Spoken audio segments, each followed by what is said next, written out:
Thanks for coming, everybody. My name is David Hassoun. I am the founder and CEO of RealEyes Media. We're based out in Denver. We've been around for over 15 years. I have worked on some pretty major events, things similar to Super Bowl, World Cup, Olympics, and a lot of what I've had to do in the past is some very quick, responsive, and preferably accurate troubleshooting.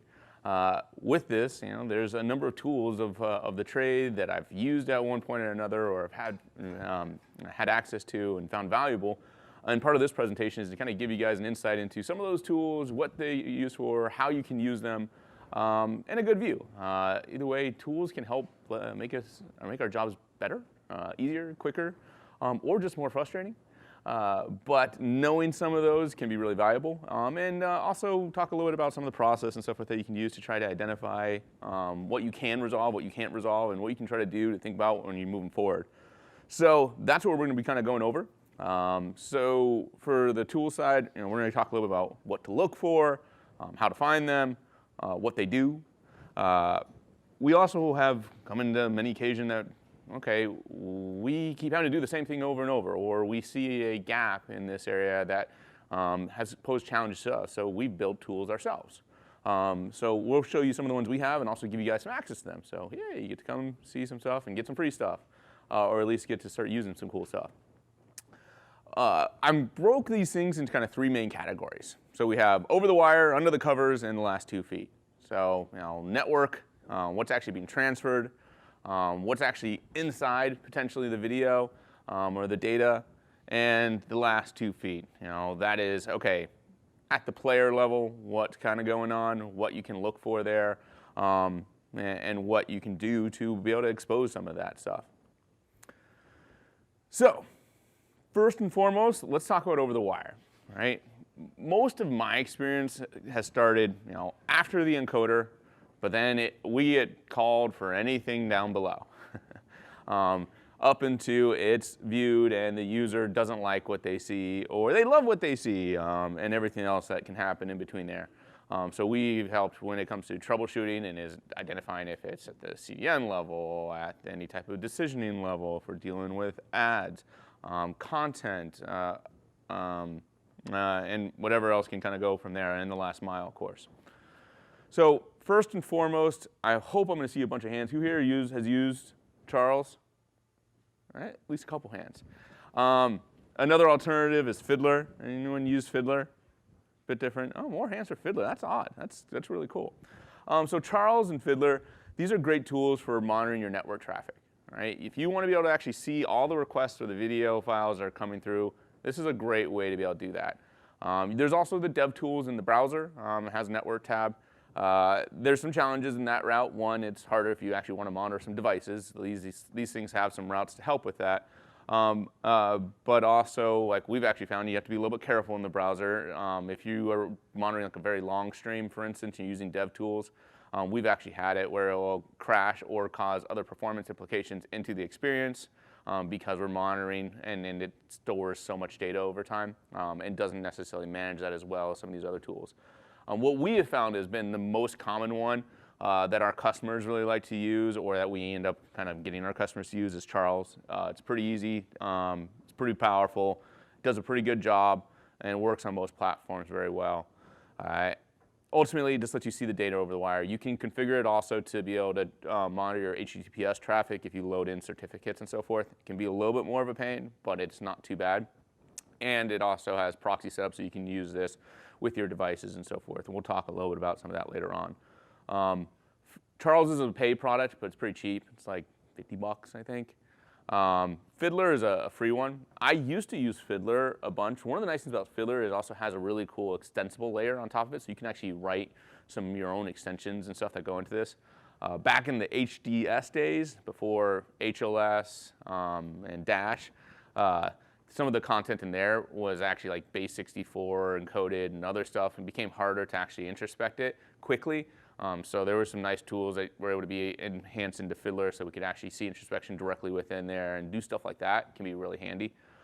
Otherwise, it's a good option. I believe Fiddler is still free, and they have pretty good support for it, whatnot. I haven't used it in quite a while.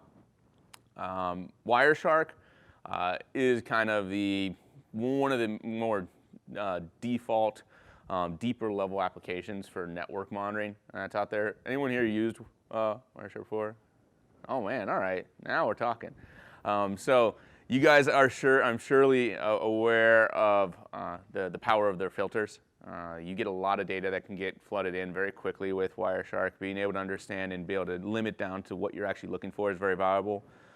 It also is going to be able to give you an insight into the HTTPS traffic right out of the gate a little bit easier, not necessarily the payloads, since it'll be encrypted, but you can at least see all the calls going in and out. So still very valuable in that type of regard.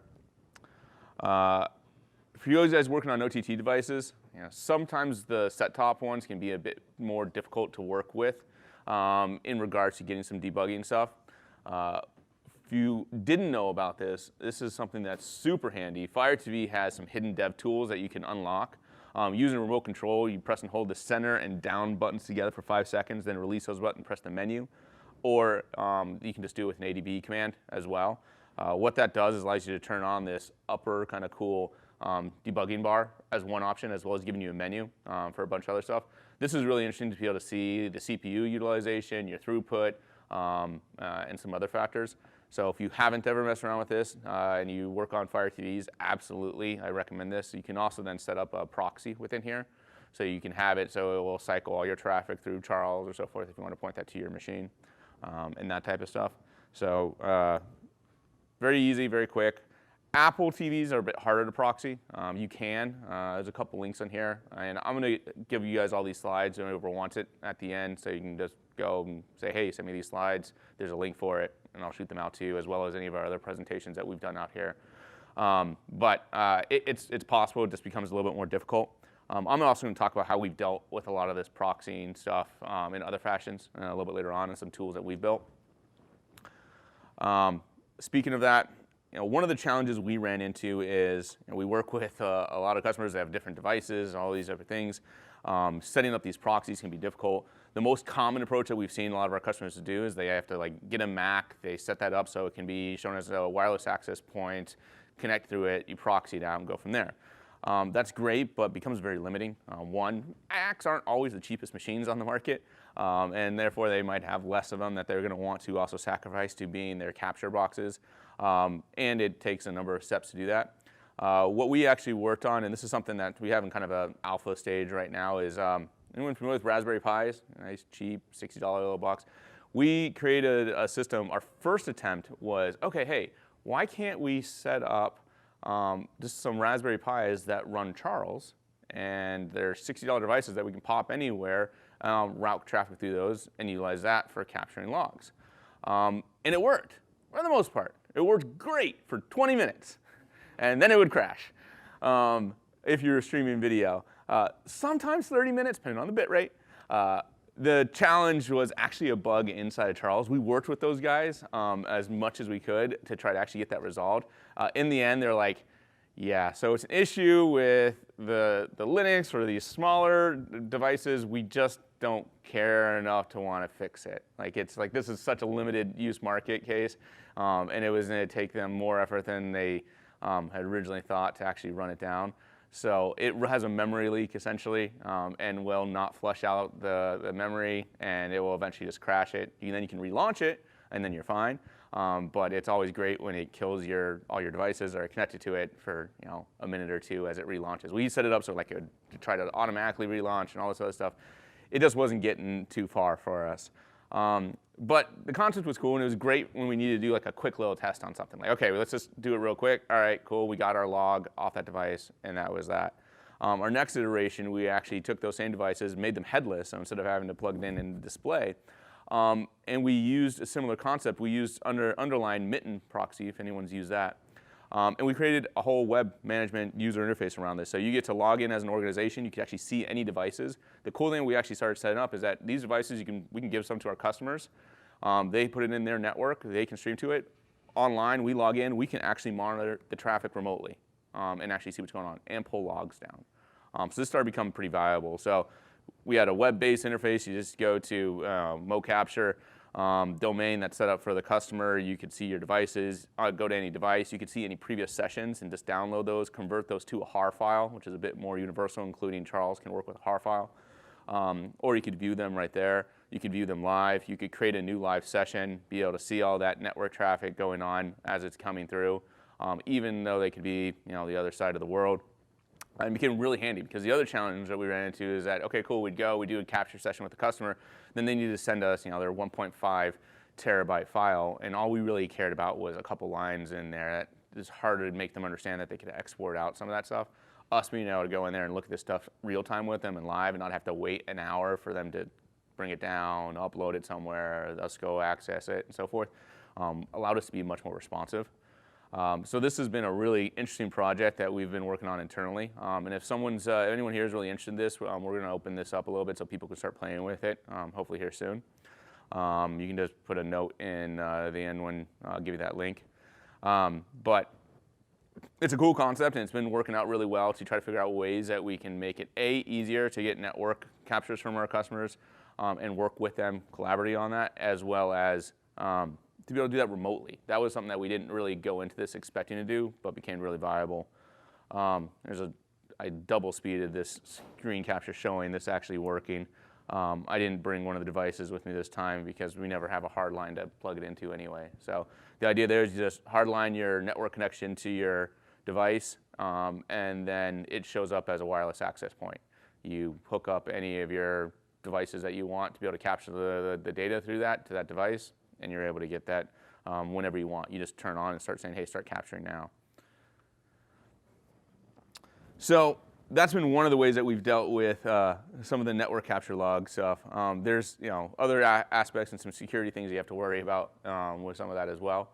But this is just the concept of, okay, great, we need to be able to get the network data so we can then look at it. Once we get it and we're looking at it, things we're looking for are, one thing, anything red, right? Is there 404s or 500 errors or so forth that we need to analyze? That will help us identify whether we're having issues at the origin, issues from the encoder getting out, or other aspects potentially in the delivery chain.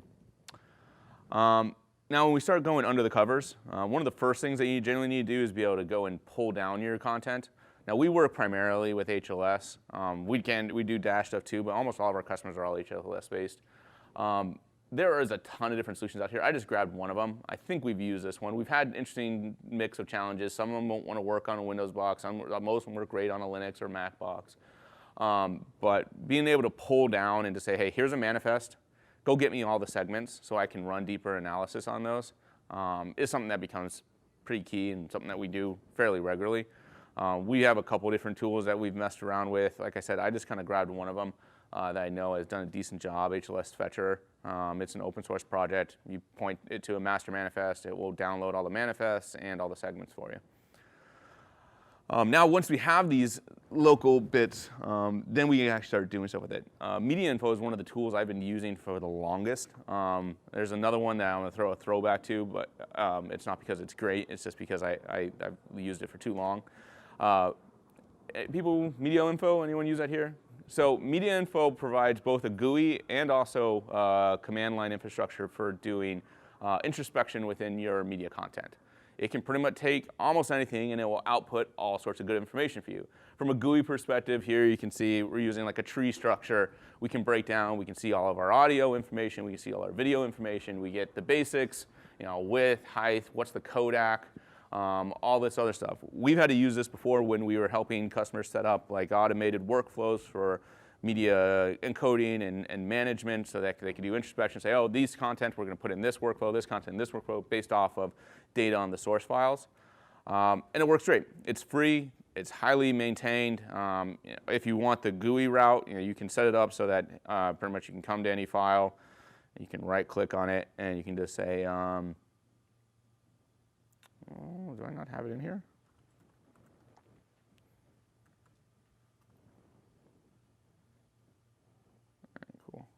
I haven't updated it in a while.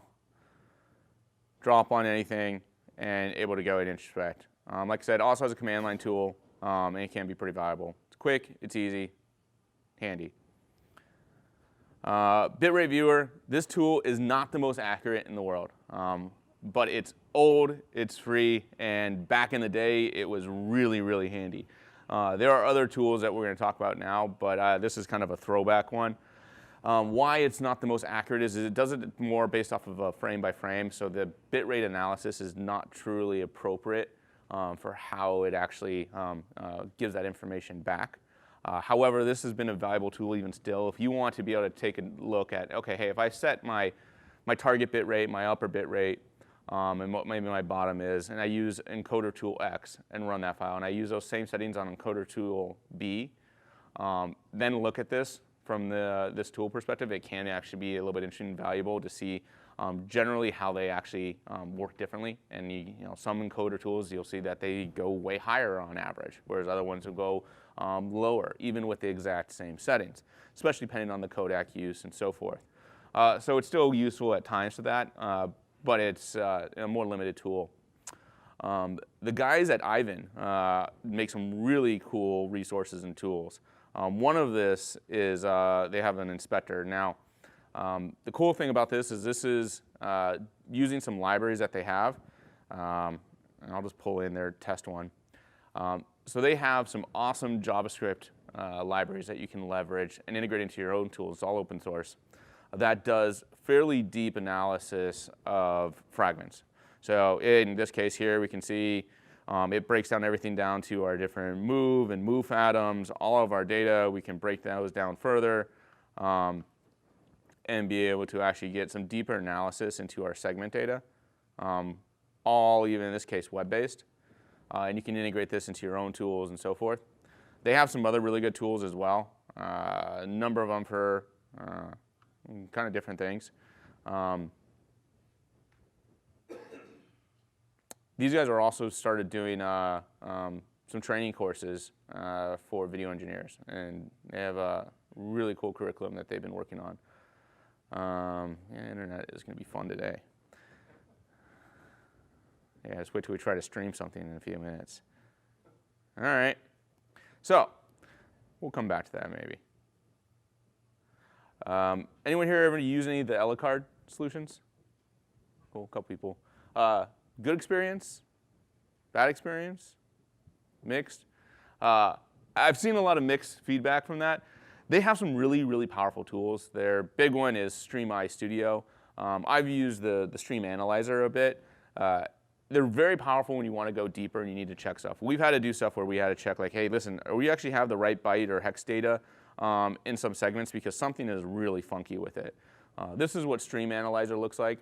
And kind of one of the cool things is as you kind of go through, it will actually show you, what data represents what you're trying to look at from a decoded standpoint. And being able to check stuff off at how does something actually start, or how does it actually look, can be valuable. The StreamEye Studio also lets you go a lot deeper from YU view data and actually trying to visualize how the encoder stuff is being applied as well, can be pretty valuable. But it's not a cheap solution. Like I think for iView Studio, I think it's around $5,000. The Stream Analyzer, if you just want that portion, is definitely much less. Really cool stuff when you need to dive into your stream data a lot deeper. But it's going to be dependent on is that something that you actually need or not. And in most cases, you probably don't unless you're really going deeper and also doing deeper encoding analysis and so forth. One that I just learned about not too long ago is an open source one. And some of the guys that I know have used the Elicard stuff actually really like using this one as an alternative. It's called YU View. Like I said, it's free, it's Windows, it's Linux. You can also build it yourself. They also have a Mac installer as well.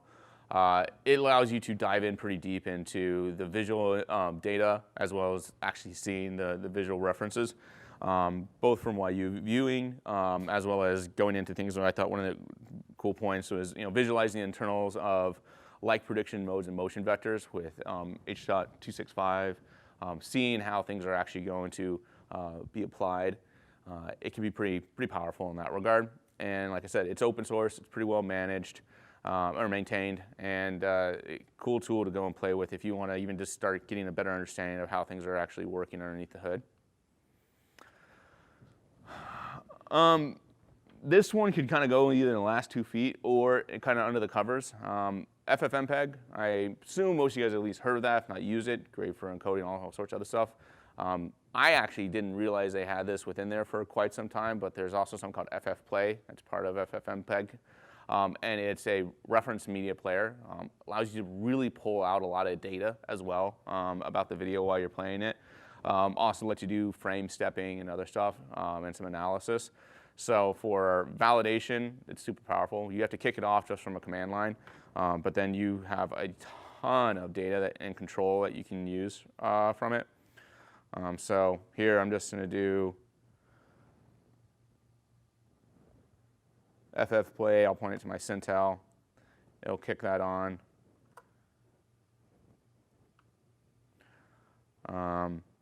Automatically gives you a little bit of the oversight data, lets you see what's happening. If you want to, then you can also seek, or you can start stepping. Or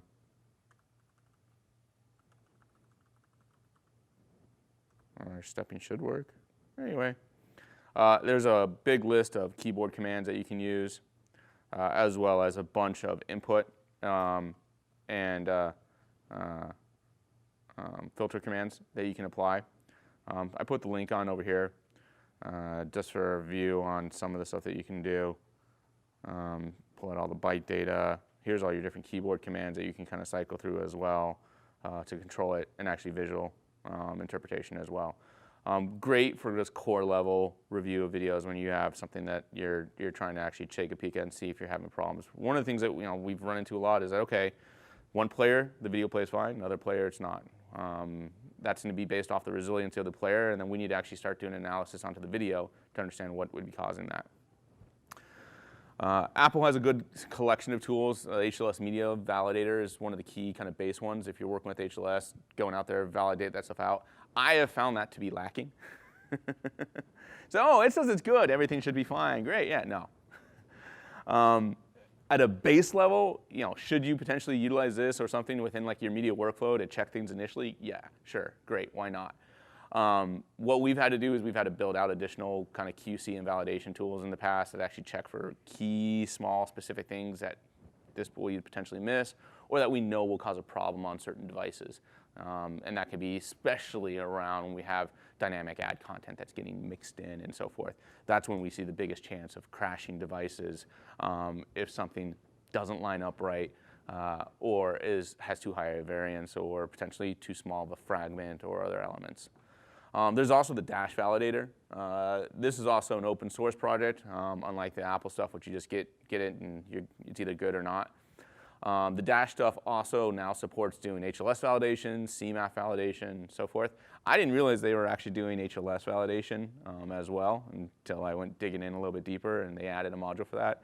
When you go to their normal site to look at this, it doesn't say that. You go to the actual source in GitHub, and you can see now they have modules for a bunch of other cool stuff as well. I have had not a whole lot of experience with their validator. Someone had any good or bad experience with it, or otherwise? Anyone used it? Cool, something to try. We'll see. I'll probably be playing around with the HLS stuff a bit more, and we have a big focus and drive on the CMAF stuff right now as well. FF Probe, this is something that we use definitely from a programmatic standpoint. This is where we can actually use this to get data about the video, the encoding, and the bits themselves. It's handy, it's straightforward, and works pretty well. We also use Bento for stuff quite a bit, normally for packaging, things like along those lines. But they have their Mp4 info, so we want to be able to pull programmatic information regarding the packaging, so not necessarily the bits within the video, but the structure of the actual segments and what's going on within there. Bento has some pretty cool tools, and they're very fast. We also use Shaka for a lot of our packaging stuff now. We've kind of shifted a good chunk from Bento to Shaka for some specific stuff around their audio control and other stuff that they can do, but we still do quite a bit with Bento as well. They also have Mp4 Dump, which is part of that, which allows you to pull out more information about the Mp4 file structure. and you can get different level of verbosity. And once again, these are great tools either to use just kind of a one-off when you want to check something yourself, or also valuable within a workflow if you're kind of automating something and use that to gather up a bunch of information.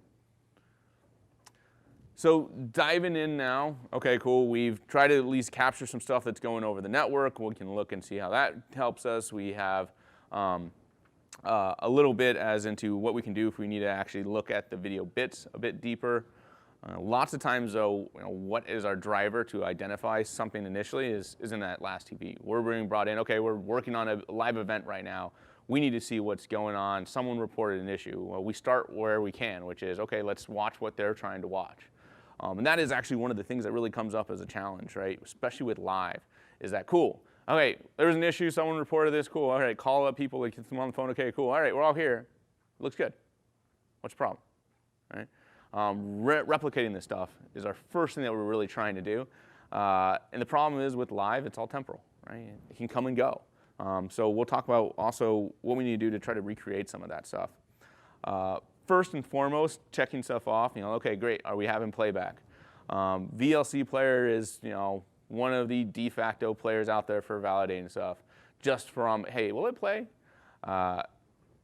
Generally, if it plays in VLC, okay, yeah, that's a good sign. If it doesn't play in VLC, it's probably not going to play anywhere else.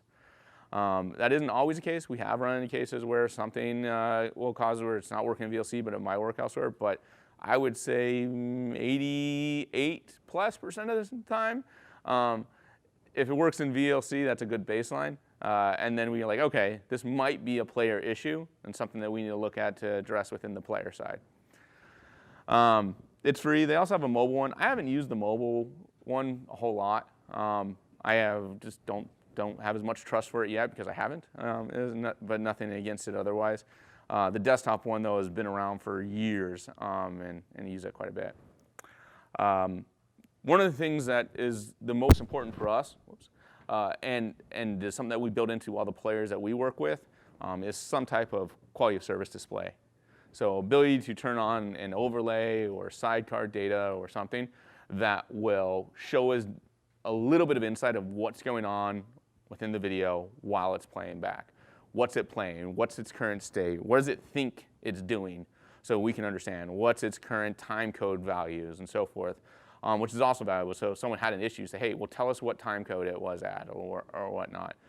So that we can also try to go back and dive into it. What's the system it's on? We also learned that we want to make this so have as much data as possible, even for things that might not seem necessarily related to the actual player itself, but to the environment, so that if an operational person creates a screenshot of it, we have a little bit more context around that. YouTube, I think, did a really cool presentation a couple years ago on getting really powerful data from a quality of service display. And they had good details on how you can work with that. Some people go and start adding all sorts of graphing and other stuff within there too. One thing I would recommend is if you do a good quality, like some kind of QoS or QoE display, once again, be careful how much you try to do within it. You don't want trying to monitor an issue to create issues, right? You don't want to impact the performance of what you're actually trying to monitor by monitoring it itself, the observer effect, right? Beamer view. So Beamer has a really powerful, cool solutions and revolving around encoding, primarily in Kodak stuff. They also have a couple of nifty tools. This used to be something they offered for free. All you had to do is ask them for it.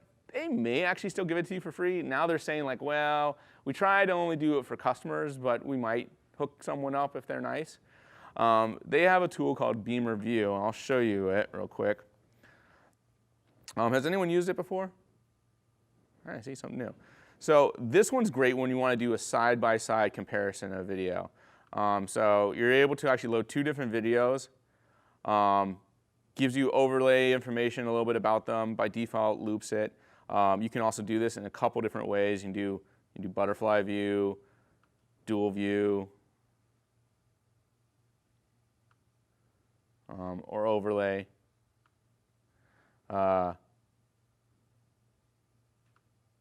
I've always liked the split view, and then you can also, once again, you can control these.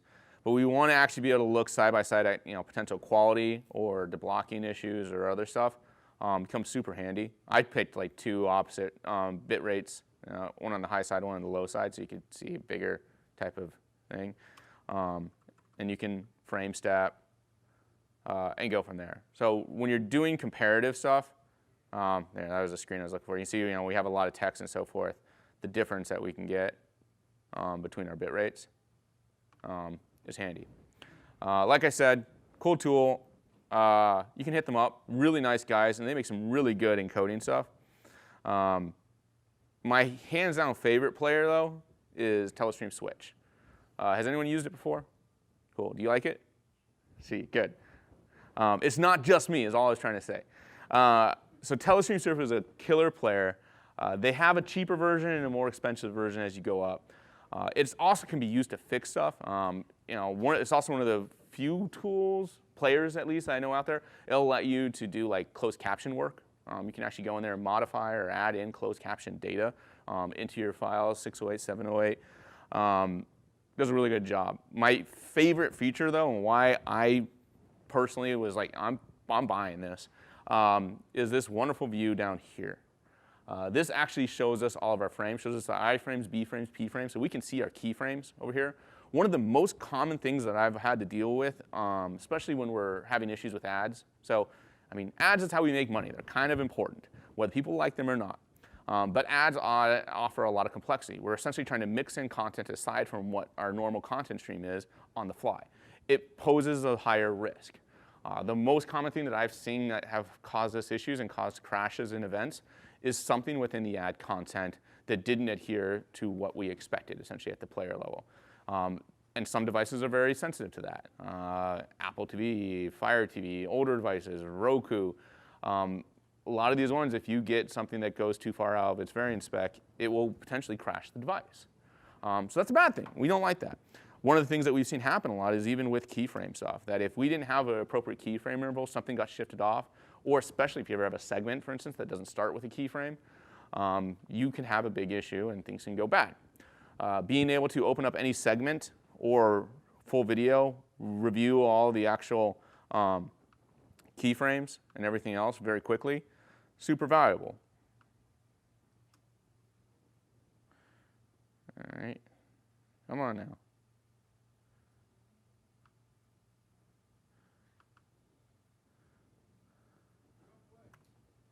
Cool.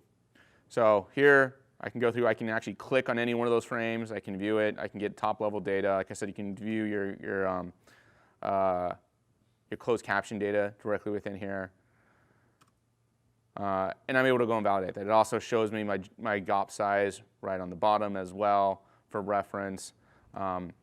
Super valuable and also very robust player. Generally speaking, if it's going to have issues, you're going to see those here as well. The pay for the premium version is, I think, around $300, but it's been worth it to me. They do have a cheaper version, but then you won't necessarily get the timeline view.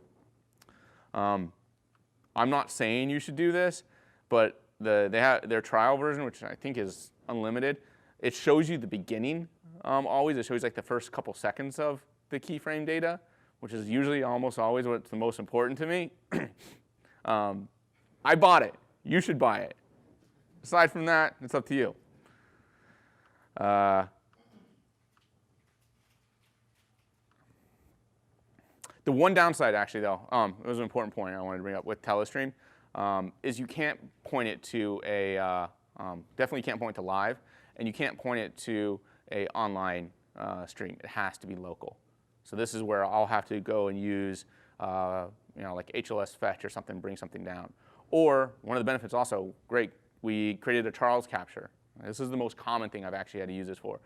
I have, we've tried to train our customers so forth, monitor, especially if you're having issues, get us a network capture. We need player logs, we need net captures, get us something.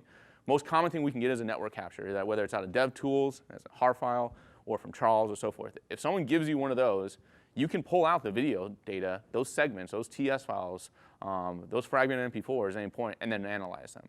Right? So from a Charles file, I can go there, open it up. Okay, this one, they says when we were having some issues, I'm going to extract that file. It'll give me my video file. I can then go load it in and actually look at that. That actually allows me to look at exactly what they got and to see if there's, a potential issue in there.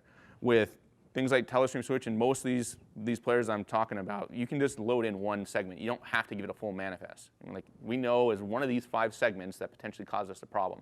Let's see what happened. So keep that in mind. Another tool that we made that you guys can have access to if you'd like is our Moe Viewer. So this is a kind of an advanced manifest viewer. You can pop in a manifest. It'll allow you to deal with token stuff and so forth. We're going to be adding DRM capabilities as well here shortly. And it gives you a visual display of the manifest in correlation to the video, allowing you to see how it's actually going to stream, what's it's loading, what's it's playing, and interact with it there, as well as give you details of is there a bunch of discontinuities or other factors within there, be able to link directly to those. It'll monitor a live stream and alert you if it sees stalling. So something's not being updated at the threshold that we want to define. And you can really branch this stuff out. This has been super valuable for our team for multiple routes. 1, when we have to do monitoring. 2, when we're doing development and we need to do introspection. And also 3 is a huge one, has been training. You know, when we want to really help new people understand how video streaming works, this really has made a big difference in how we can visualize this stuff. So we'll see how the internet wants to play with us. I'm just going to load up a VOD file. We'll have it muted. We'll show some metrics. This is a VOD, so we don't need to worry about stalling or polling. If it's live, well, you can set up so it automatically polls. You can have it so it tails, so you always get to see what's coming in. If it's XHR credentials, all that type of stuff. So I'll hit load. Cool. So up on top, and like I said, there'll be a link for this, but you can just go to mv.realize.cloud and you can sign up for it too there. Here we have multiple rendition sets, so we have like multiple origin. It automatically breaks those down. It'll show you as many of them that you have. By default, it's going to do everything ABR. It gives us some top-level information here. We can see HLS JS logs. This also works for Dash. You can specify which version of HLS JS you want to use. I can click on any one of these and actually dive into it. If I do that, it actually switches this over to that rendition. And you can see it actually should highlight the segments as it's playing them, right? So it tells us when it starts loading them with the little icon, once it's successfully loaded, tells us if you get 200s and so forth, highlights which one. I can click on any segment and actually seek and play back that individual segment. I can go back to my master.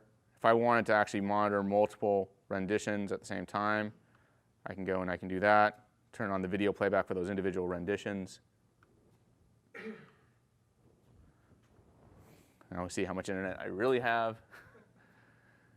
And we're able to kind of use this as a powerful both introspection and visualization tool.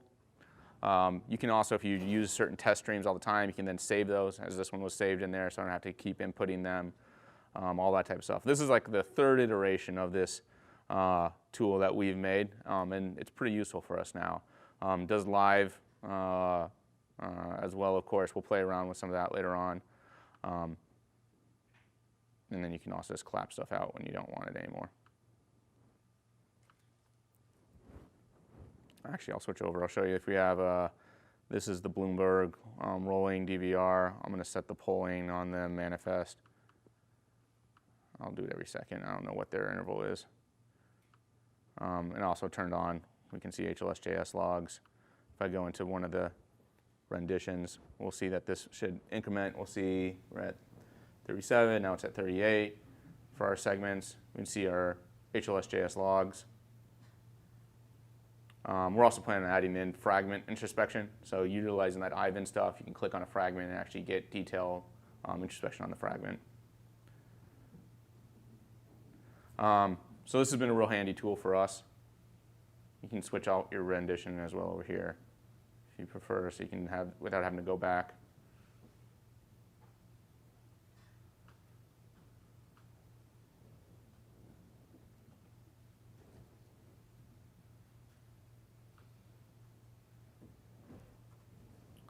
I had some screenshots in case the internet didn't work. Always be safe. Be prepared. Huh? Was that bunny ready? Oh, the big buck bunny, man, yeah.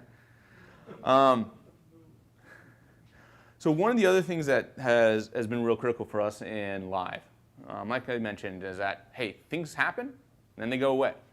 Well, how do we make sure that this doesn't happen again? One of the challenges there is how can we take what happened in a live event and replicate it? Because the reality is live isn't just a little bit more complicated than VOD, it's multiples more complicated than on demand. And the same issue, if we had in live and afterwards we had the on-demand stream of that, we go and play that back, we don't always see the same problem. Part of that is because it's also about how things are timed, right? How often was the manifest actually updated? Was there other factors that were going into that? In a VOD stream, that's not going to be an issue. You're just going to have a discontinuity and immediately a segment right afterwards, potentially, and you're just going to play through it. It's not going to be how long did it stall out for and other factors that go along with that.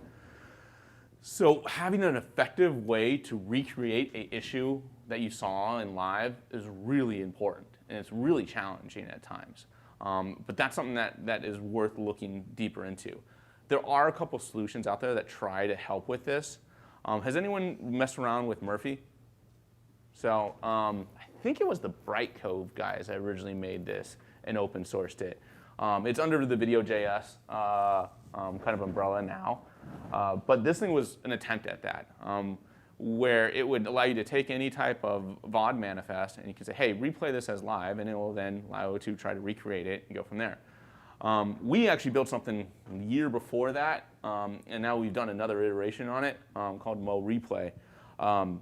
And we just did a big overhaul on a bunch of things for it. So we added in support for CMAF, external audio, other stuff, which is where we ran into issues in Murphy as well, is that it does, if you just have a very, very basic HLS, no external anything, it will work pretty good.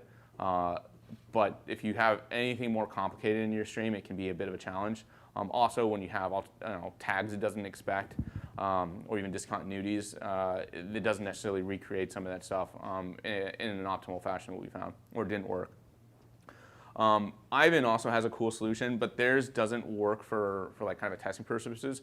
The Ivan guys have a cool open source thing for VOD to live, but that's more when you want to do like almost like a linear play out. So you can say, hey, here's a playlist of a bunch of stuff. I want you to go ahead and create it out as if this was a live linear feed, which is really cool, and they offer that out. And you could leverage that to try to create some of this stuff, but it's going to be an issue. So having some way to try to recreate is going to be something that I think is going to be valuable to really focus in on.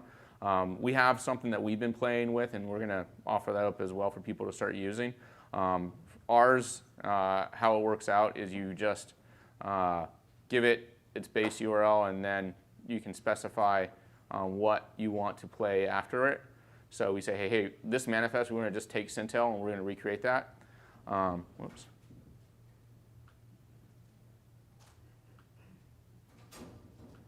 And what we'll see here is I'm going to set this polling down to every second, automatic polling, load manifest. So now this has taken a VOD stream, drops the first 3 segments immediately, and then it starts timing out all the rest from to replay this as if this was actually live. If we have discontinuities or other stuff, it will look at the time codes, put those in appropriately. So it really is an attempt to recreate what's actually going on. This has been super valuable for us, both for taking, hey, we had this major event or this live event, and there was a problem. Okay, let's just take that recording of that and try to replay it and see. Because that's where we'll find that certain devices will have a problem, other devices might be fine. Or we'll take something that's because we need a live stream and we don't have that set up, and we can now take a VOD and get that out of there. So it can be valuable in that regard. That's just one of the challenges that we still have. I don't think there's a good turnkey solution out there just yet for that. But there are some tools that are emerging. I added in a couple slides as well, just in regards to how you can go about trying to troubleshoot some stuff, since I figure we might have a few extra minutes as we do. This is mostly me just trying to be cheeky. How we kind of try to break stuff down is, translate, isolate, react, engage, and then document, right? Tired. When they call you at 3 in the morning to help you troubleshoot something, you're tired. But you make it happen. First thing is we need to be able to translate what we're actually getting from our customers. This is nearly a quote directly from a customer. The video thing is all square looking like a bunch of Legos put together. I'm like, okay, thank you for that insightful information. Anyone want to help me translate what this might mean? Yeah, artifacts are to blocking, right? Okay, so if that is happening, that tells me most likely, where is this happening? If I'm seeing deblocking and artifacts, this isn't a CDN issue. This is most likely a encode issue or source issue. So from identifying what the customer is actually trying to tell you, if you haven't been able to see it, then you have to identify where in the chain is this potentially happening and start trying to isolate down that problem, right? Is it something in content? Is it something in delivery, packaging, whatever? Then we need to be able to react, do something if we can. The reality is in live events, we rarely get a chance to do very many things. There are certain things we can do. It can be, oh, we need to switch over to alternative CDNs. Oh, we need to wake up the support guys at the encoder because something is going on there and they need to fix it in regards to having an issue to post content up in a mindful time, speedy time or whatnot, or what. Ultimately, with live events, risk and reward, balancing that out becomes critical. You don't want to make things worse, but no matter what, you want to make sure you can make things better next time. Engage, part of that is we need to work to bring in whoever needs to work. If we identify we do have a potential route to solve something, we need to bring in the right parties to do that. It might mean calling up support people at CDNs, like I said, the encoders, whoever has the control, so that we can actually look at A, getting the data and getting that data timely, which can be a challenge enough, and then B, what we could potentially do immediately to resolve it. And I can't stress the fact enough to document it after the fact. The reality is you can run into the same problems multiple times. If you've documented this stuff so that other people are aware of it, they can react much faster and actually be able to do something about that potentially without having to bother everybody, or at least understand it and be able to go quicker to who they need to. From there, you just want to enable your team. Having the appropriate tools and knowledge and those documentation as well really helps. We've done for some of our customers is over the years when we've been on 24/7 support for some period of time, so we'll create knowledge bases like, hey, we have it so you can go in here and start typing like, black. Oh, black video, black this, black this. Oh, okay, click on that and say, oh, this is what it generally means, right? That little bit of work ends up saving us a lot of headache down the road. And one of our ultimate goals is always eventually make ourselves not needed, which maybe isn't the best business decision, but it really helps our sanity. And we don't like doing the same thing every day, every year. We like a variety, so we like our customers to get creative in the problems that they can come up with. As I mentioned, here's a link to the resources. So it's just I set up a bit.ly link, bit.ly, RE for RealEyes-SME, Stream Media East, 2019. There you can specify, hey, I want give me the link to these slides. I continually also update these with other resources that can pop up, as well as we've done a couple other presentations here between myself and my team. We did a couple great sessions on CMAF, multi-CDN, and also a couple including a workshop for both CMAF and also for AI and machine learning. So you can specify anything that you want there. We'll send you guys out the links. Also within here, you'll get the links. You can go, and if you want to start messing around with Manifest Viewer, if you want access to any of the other stuff, just let me know. We're always happy to help share and keep growing the community stuff. We have a few minutes as well. Any questions? Or anyone have a really cool tool that you use that I didn't mention that everyone else in here should know about? Or at least some of the people.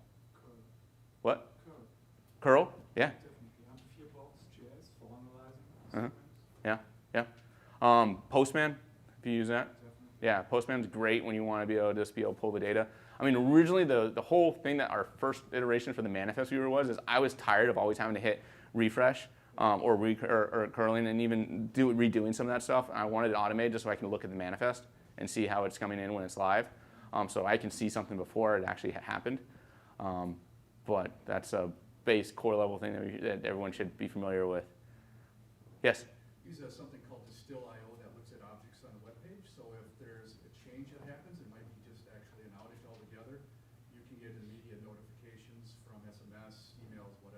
Nice. So Distill.io, and is that, you point it to like a web page and it monitors it, and then will report back if it sees anything that changes? You can set the time, so if it's cloud, I think the best you can do is like every 2 minutes, but if it's a local machine, you can do it up to like a second.